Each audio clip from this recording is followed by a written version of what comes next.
I'll tell you about the Sunday an entire church discovered that the child they had spent years misunderstanding was the very one God would use to save them. For years, 12-year-old Noah Bennett was the boy people quietly talked about instead of talking to. Some believed his autism made him a distraction during worship. Others wondered if his mother should keep him home until he could behave like the other children. They smiled when Sarah walked by, but behind closed doors they questioned whether Noah truly belonged in God's house. They never noticed the way he remembered every hymn after hearing it only once.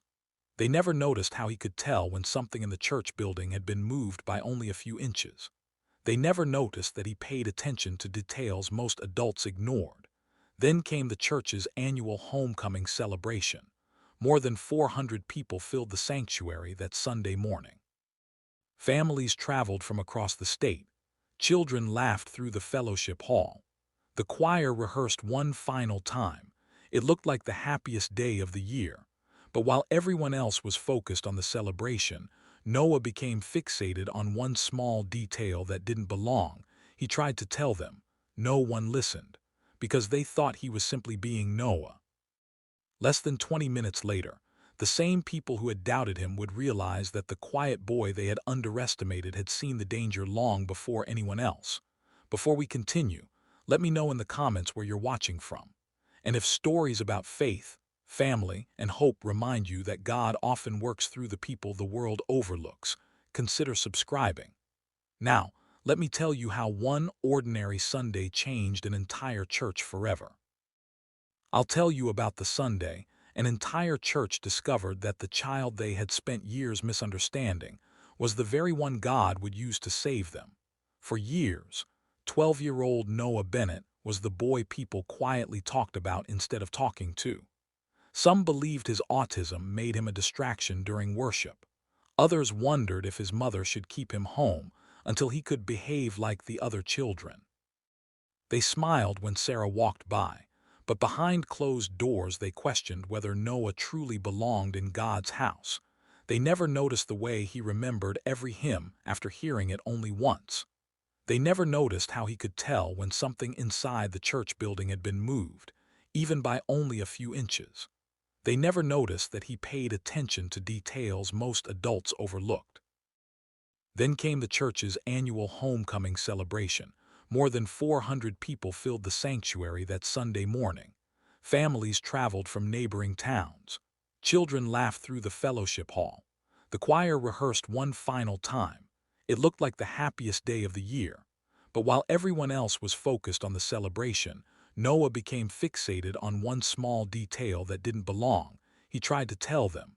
No one listened, because they thought he was simply being Noah. Less than 20 minutes later, the same people who had doubted him would realize that the quiet boy they had underestimated had seen the danger long before anyone else. Before we continue, let me know in the comments where you're watching from. And if stories about faith, family, and hope remind you that God often works through the people the world overlooks, consider subscribing. Now, let me tell you how one ordinary Sunday changed an entire church forever.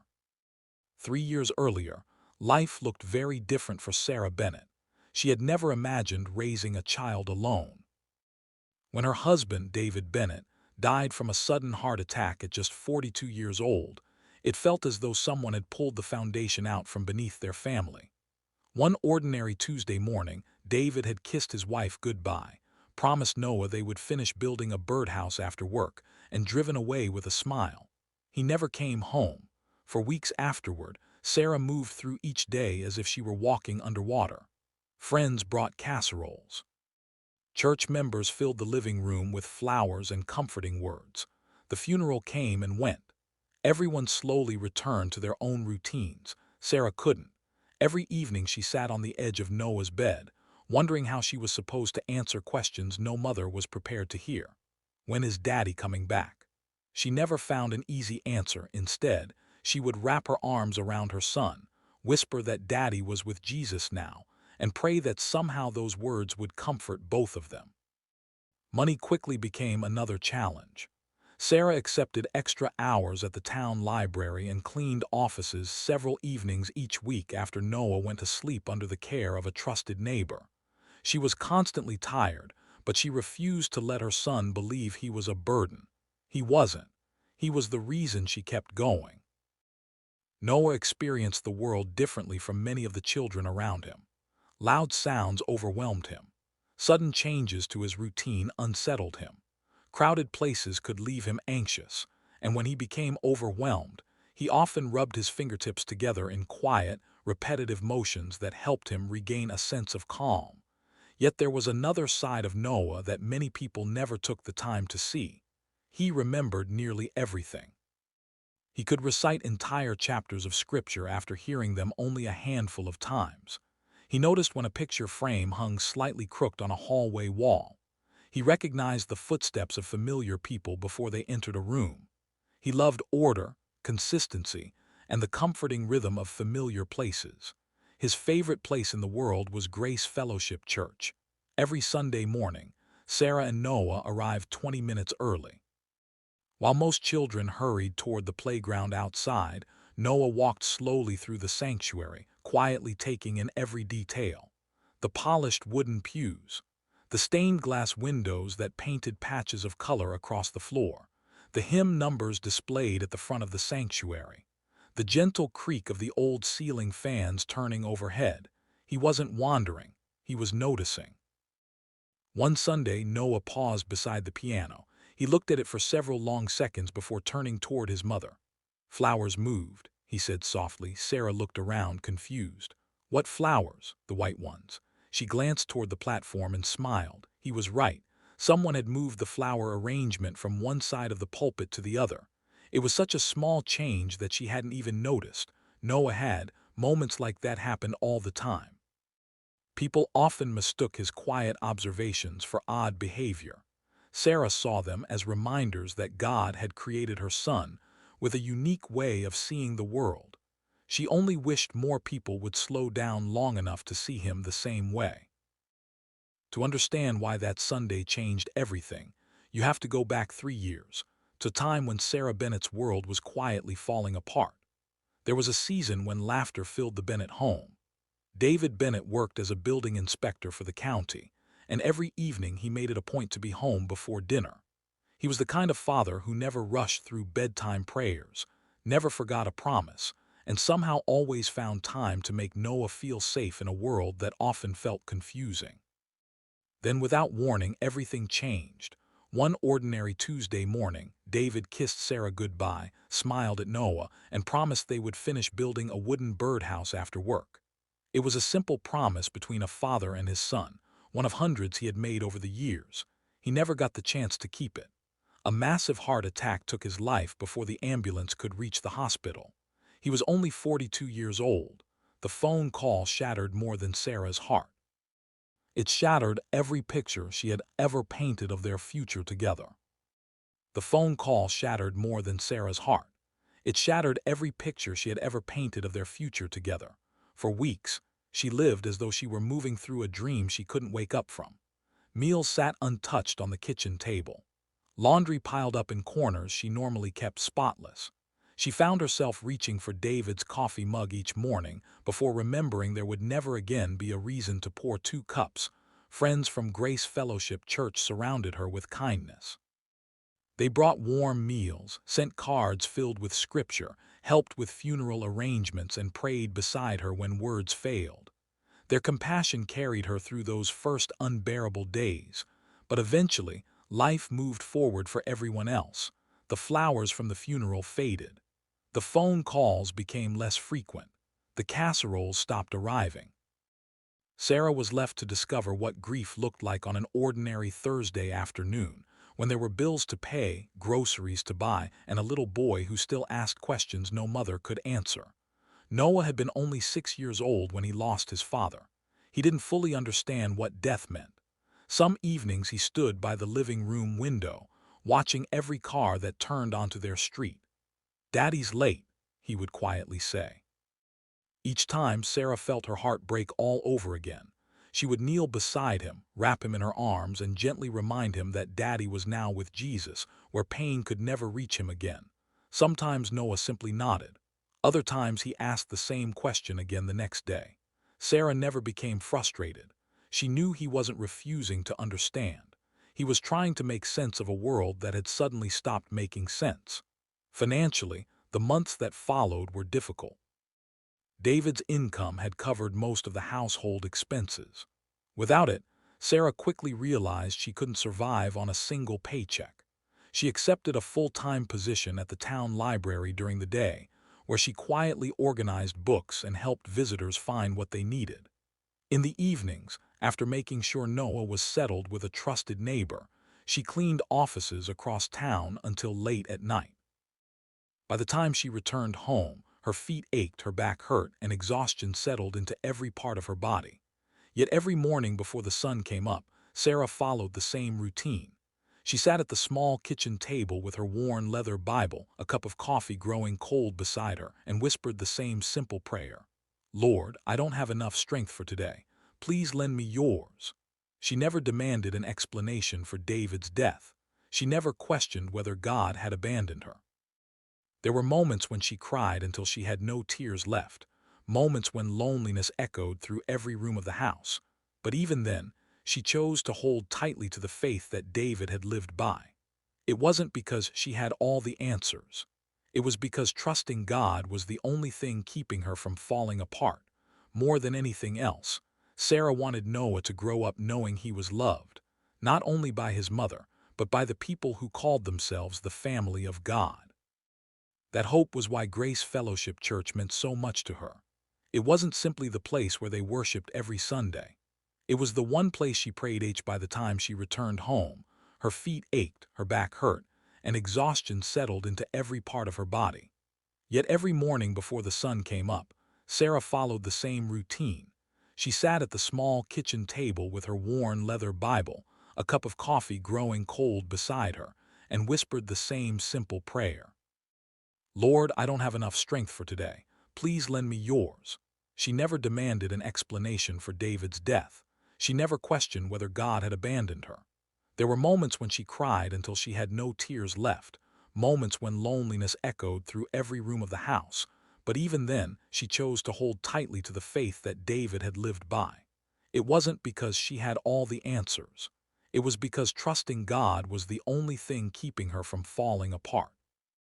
More than anything else, Sarah wanted Noah to grow up knowing he was loved, not only by his mother, but by the people who called themselves the family of God. That hope was why Grace Fellowship Church meant so much to her. It wasn't simply the place where they worshiped every Sunday. It was the one place she prayed her son would never have to pretend to be someone he wasn't. If you asked the people of Grace Fellowship Church to describe Noah Bennett, most of them would pause before answering. Some would say he was quiet. Others would say he was different. A few might smile politely and say he simply kept to himself. But very few people could have told you who Noah really was. They noticed the moments when he covered his ears after a microphone squealed through the sanctuary speakers. They noticed that he became uneasy whenever the order of service changed without warning. They noticed that crowded hallways made him step aside until everyone had passed. What they didn't notice was everything else. They didn't notice that every Sunday morning, before the first family arrived, Noah quietly walked through the sanctuary making sure every hymnal sat perfectly straight inside the wooden racks. If one book leaned slightly to the left while the others stood upright, he gently adjusted it without expecting anyone to thank him. It wasn't a habit born from stubbornness. Order made the world feel peaceful to him. When the church secretary accidentally placed this month's devotional magazines in the wrong basket, Noah quietly moved everyone back where it belonged before anyone realized the mistake. He never announced what he had done. He simply smiled to himself and walked away. Birthdays were another thing Noah never forgot. He remembered the exact day Pastor Michael turned 58. He remembered when Mrs. Henderson, the oldest member of the congregation, celebrated her 81st birthday. He even remembered the birthday of the little girl who had only visited the church once with her grandparents nearly a year earlier. While many adults relied on calendars and reminder apps, Noah simply remembered. One Wednesday evening during Bible study, Pastor Michael read 3 verses from the book of James before inviting everyone to discuss them. The following Sunday, Noah quietly repeated every verse word for word while waiting for the service to begin. Pastor Michael blinked in surprise. "You memorized all of that already?" Noah gave a small shrug. "I heard it." To Noah, hearing something carefully often meant remembering it. He wasn't trying to impress anyone. That was simply how his mind worked. There were also moments when the world became too loud. The sudden crash of folding chairs in the fellowship hall could make him flinch. The piercing feedback from a microphone sometimes sent both hands over his ears before anyone else even reacted.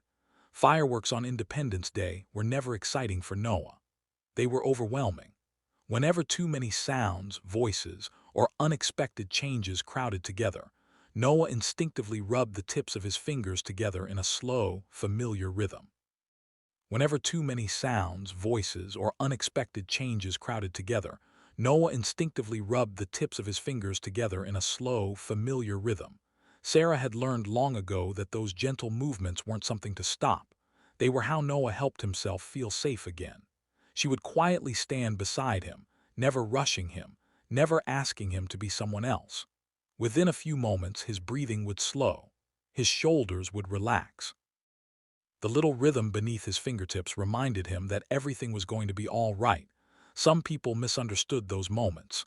They assumed Noah wasn't listening, that he was being difficult, that he wasn't paying attention. The truth was exactly the opposite. Noah often noticed more than anyone else in the room. He listened carefully. He watched quietly. He remembered almost everything. He simply experienced the world through details that many other people passed by without ever seeing. Sarah loved that about her son. She had stopped wishing the world would change him.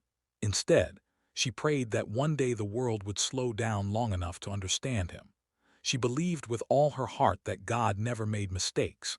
And every time Noah quietly noticed something everyone else had missed, she was reminded that her son's differences were not flaws to be hidden. They were part of the beautiful way God had created him. She only hoped that one day the rest of the church would see what she already knew. That behind the quiet smile and gentle spirit was a remarkable little boy who deserved to be known before he was judged. Grace Fellowship Church was more than a building with stained glass windows and polished wooden pews. For many families in the small Tennessee town, it was where bobbies were dedicated, marriages began, meals were shared, and tears were wiped away after difficult seasons. It was the kind of church where everyone knew one another's names, where birthdays were announced from the pulpit, and where casseroles appeared at your front door before you even had time to ask for help. It was a family. Like every family, it wasn't perfect. Not everyone saw Noah the same way. Grace Carter, the pastor's wife, had loved Noah from the moment Sarah first carried him into the nursery as a toddler. Every Sunday morning she quietly reserved the same seat for him on the second pew, close enough for him to see the platform without feeling surrounded by too many people. She never made a big announcement about it. She simply smiled whenever Noah walked through the sanctuary doors. "There you are," she would say warmly. "I saved your spot." Noah always answered with the same shy smile before taking his seat. To Grace, that little routine mattered. She understood that familiar places made Noah feel safe. Pastor Michael Carter had also grown fond of the quiet young boy. Every Sunday before the service began, Noah walked to the front of the sanctuary, looked the pastor in the eye, and softly said, "Good morning, Pastor Michael." It never varied, not once. Pastor Michael always smiled just as warmly. "Good morning, Noah. I'm glad you're here." He meant those words every single time. Watching Noah carefully straighten the hymnals or quietly pick up a bulletin someone had dropped reminded Pastor Michael that service often happened in small, unnoticed ways. But not everyone understood him. Near the back of the sanctuary, conversations sometimes became quieter when Sarah and Noah walked past. The whispers were rarely cruel. Most were spoken with uncertainty rather than malice. "I wonder if he's all right today. Will he stay through the whole service? I hope the microphone doesn't bother him again." Some people genuinely wanted to help. They simply didn't know how. Others quietly kept their distance because they were afraid of saying or doing the wrong thing. Harold Whitmore, one of the church's longest-serving elders, believed deeply in reverence during worship. He loved order. He loved tradition. He believed the sanctuary should remain peaceful from the opening hymn until the final prayer. Whenever Noah covered his ears or stepped into the aisle after a loud sound startled him, Harold couldn't help noticing. He never hated the boy. In fact, he often prayed for him. But in Harold's mind, worship should never include interruptions. Without realizing it, he had begun seeing Noah's differences before seeing Noah himself. Emily Brooks, the energetic director of the children's ministry, faced a different struggle. She adored every child who walked through the classroom doors. She wanted each of them to feel included. But she often found herself wondering how to help Noah participate without overwhelming him. Some craft projects involved loud group activities that made him anxious.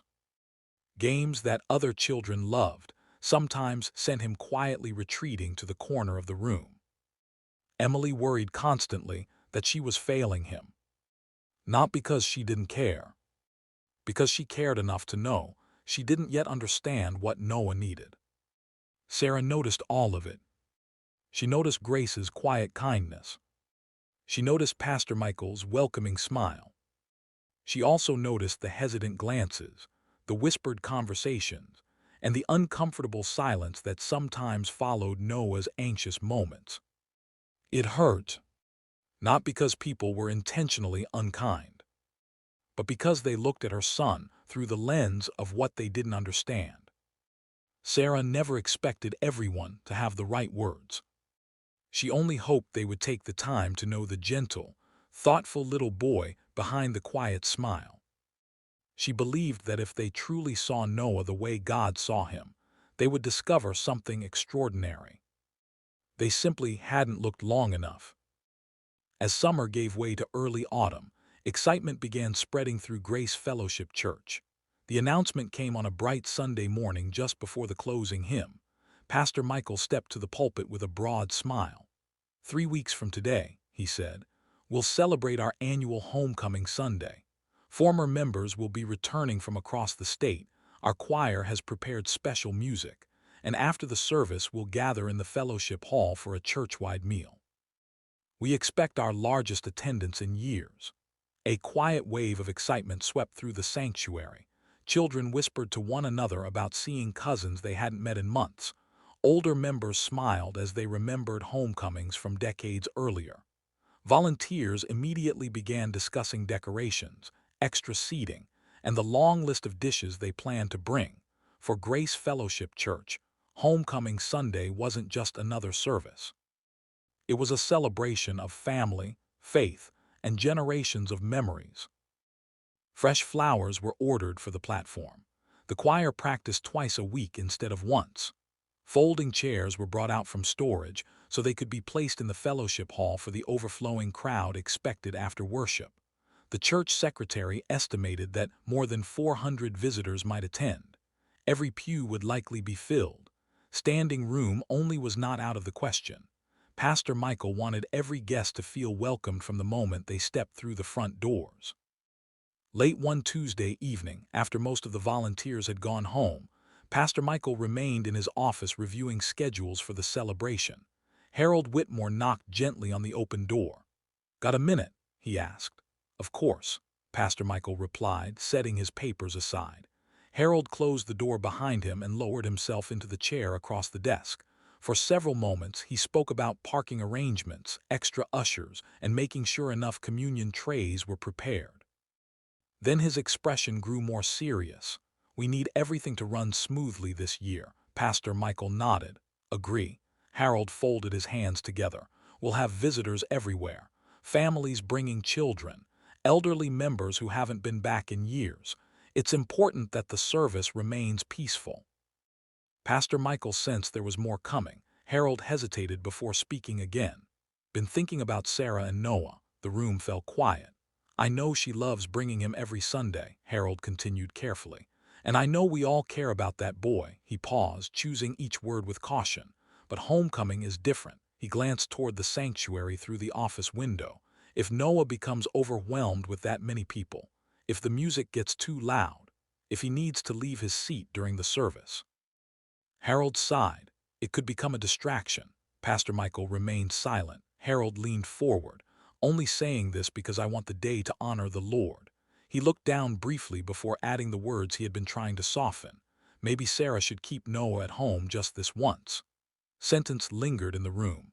Pastor Michael didn't answer immediately. He thought about the little boy who greeted him every Sunday without fail. He thought about the hymnals Noah quietly straightened before anyone arrived. He thought about Sarah's unwavering faith after losing David. Finally, he spoke. Harold, I know your concern comes from wanting the service to go well. Harold nodded. But I'm not sure asking a child to stay home is the answer. Neither man noticed that the office door hadn't fully latched after Harold entered. Outside the hallway, Sarah had been walking toward the church library to return a stack of children's curriculum books Emily had asked her to organize. She wasn't trying to listen. She had only stopped when she heard Noah's name. She caught only a few sentences. Homecoming is different. Might become a distraction. Maybe Sarah should keep Noah at home. That was all she needed to hear. The books in her arms suddenly felt heavier. She stood frozen in the hallway, staring at the wooden floor as a familiar ache settled deep inside her chest. No tears came, not this time, only silence. After everything her son had done to quietly serve this church. After every prayer, she had whispered asking God to help people see the beautiful little boy he had created. Some still believed the easiest solution was for Noah not to come at all. Sarah slowly turned and walked toward the parking lot without making a sound. She never knew that Pastor Michael had defended Noah after she left. All she carried home that evening were the words she had overheard. And for the first time since David's death, she found herself wondering whether the one place she had always believed would welcome her son was quietly asking him not to belong. The drive home was quieter than either of them expected. The setting sun painted long golden streaks across the windshield, but Sarah barely noticed. Her hands rested tightly on the steering wheel as she replayed the conversation she had overheard. Homecoming is different. He might become a distraction. Maybe Sarah should keep Noah at home. The words echoed louder with every mile. She glanced into the rearview mirror. Noah sat quietly in the back seat, looking out the window as trees slipped past one after another. He seemed peaceful, completely unaware of the storm gathering inside his mother's heart. Sarah forced a smile when he happened to look up. He smiled back. It only made her heart ache more. When they arrived home, the little house felt unusually still. Sarah placed her purse on the kitchen counter without turning on the lights. She stood in the silence for several moments before slowly lowering herself into a chair at the table. The church had always been the one place where she believed Noah would never have to earn his place. Now she wasn't so sure. She loved Grace Fellowship. She loved the people. She respected Pastor Michael. But she couldn't stop wondering if Harold had simply spoken aloud what others had quietly believed all along. Maybe bringing Noah to homecoming really would make things harder. Maybe staying home would spare him from whispered conversations and uncomfortable stares. Maybe. The thought broke her heart before she could even finish it. Sarah remained at the kitchen table long after Noah had gone to bed. The little Bible was still open in front of her. Her fingertips rested on David's faded handwriting as the house settled into its familiar nighttime silence. The refrigerator hummed softly. A clock ticked steadily from the hallway. Outside, a cool breeze stirred the trees beyond the kitchen window. She whispered a prayer she hadn't planned to say. Lord, I don't know what tomorrow holds. But if this is still the place you want us to be, give me the courage to walk through those doors. She closed the Bible gently. For the first time that evening, the weight on her heart felt just a little lighter. Across the hallway, Noah lay awake in his room. The unfinished wooden birdhouse his father had started years earlier still rested on a shelf beside his bed. He looked at it for several moments before closing his eyes. Tomorrow was homecoming Sunday. He didn't know why everyone seemed so busy. He didn't know what his mother had overheard. He didn't know that some people questioned whether he should even be there. He was simply looking forward to another Sunday at the church he loved. Before sunrise, volunteers would unlock the sanctuary. Fresh flowers would be arranged beside the pulpit. The choir would gather for one final rehearsal. Families would begin arriving from neighboring towns. Children would race through the fellowship hall. The parking lot would fill faster than anyone expected. Grace Fellowship Church would prepare for one of the happiest celebrations in its history. No one realized that, before the morning was over, joy would give way to panic. And in the middle of that confusion, the one voice nearly everyone had learned to overlook would become the voice they desperately needed to hear, long before the first hymn was sung, long before the sanctuary filled with worshipers, long before anyone realized something was terribly wrong. One quiet 12-year-old boy would notice a single detail that every adult missed.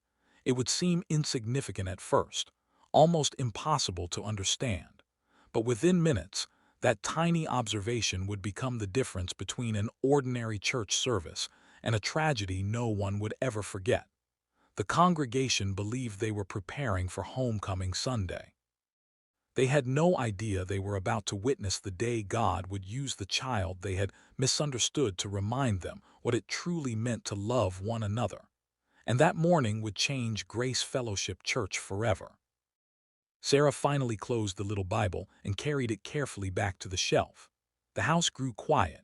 Outside, the last porch lights along the street flickered on as night settled over the neighborhood.